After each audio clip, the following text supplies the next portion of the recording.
All right, what happens when you carefully screen for all kinds of confounding factors, socioeconomic status, obesity rates, access to health care, poverty status, on and on and on, and you look at how meat impacts life expectancy at a national level? Well, this is exactly what was done earlier this year. A study out of Australia looked at 175 different countries and compared meat consumption with life expectancy after they calculated and controlled for all those other factors. Some people will say, well, the only reason that people live longer is because they live in a wealthy country. Well, this was controlled for. So this study that's entitled Total Meat Intake is Associated with Life Expectancy, a cross-sectional data analysis of 175 contemporary populations. And so, interestingly, they, again, talked about how they controlled for all these particular potential confounders. And what they found was a very consistent, a very clear relationship between meat consumption and life expectancy. And they point out that, there's other studies that suggest that perhaps a plant-based diet or a vegetarian lifestyle might lead to life expectancy increases, although they then go on to say that these studies are highly flawed. They point out some of their valid criticisms about the fact they don't take these overall healthy lifestyle behaviors into account, citing several studies that don't support those assertions that we get from, say, the Seventh-day Adventist group, which, for those who don't know, Seventh-day Adventists who fund a lot of these studies are highly, highly ideologically driven and very much believe that a vegetarian diet is the proper and the most virtuous diet, not healthy or anything, but virtuous diet for mankind. So anyway, when we look at this study, here is a nice graph. It's kind of a summary slide. And what you see is there's three lines here. And the topmost line is a line that represents what happens if you make it, through childbirth to 5 years of age, and then what your life expectancy is going to be like.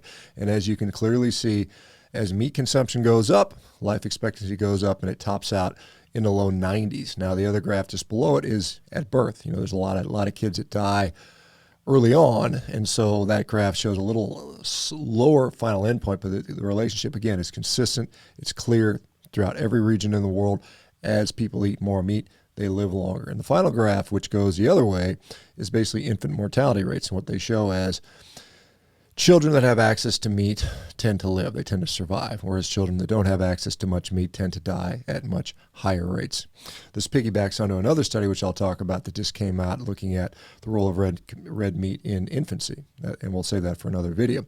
The other things they point out in this study is, the concerns around saturated fat, and they say, well, saturated fat has been associated with, heart disease, on and on and on. But then they go out to point out that there has never been, and there are no randomized control trials. There are no interventional trials looking at saturated fat, particularly in the context of meat, causing any type of heart disease, and there just isn't. There are no actual high-quality trials that would show that or demonstrate that, despite people claiming that red meat does cause these things, all based purely on fairly weakly associated observational trials. Finally, for those people that are naysaying this, there were no conflicts of interest on this study. The authors were not tied to the dairy industry. They were not tied to the meat industry. This was a completely academic undertaking without any funding from any of those agencies for those people that would criticize this. So anyway, eating meat consistently is shown, regardless of income, regardless of access to health care, regardless of obesity rates, regardless of smoking rates,